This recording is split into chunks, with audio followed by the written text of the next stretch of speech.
कौनसी financer company कौनसी घरोई संस्था केबे हेले कौनसी लोकर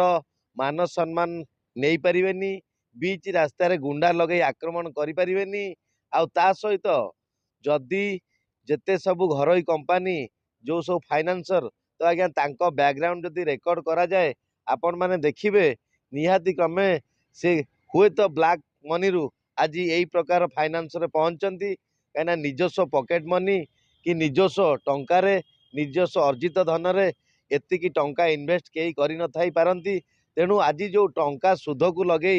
तो जो प्रकार अपव्यवहार करवा कि जनसाधारण को हत्या करवा जनसाधारण को बीच रास्तार गाड़ी छड़े नवा कि जनसाधारण को माड़ मारिबा गुंडा मान द्वारा माड़ मारिबा एटा सुप्रीम कोर्ट बैन करछंती आ जदि या उपरे कौनसी कौन जो माने अशिक्षित जो माने मूर्ख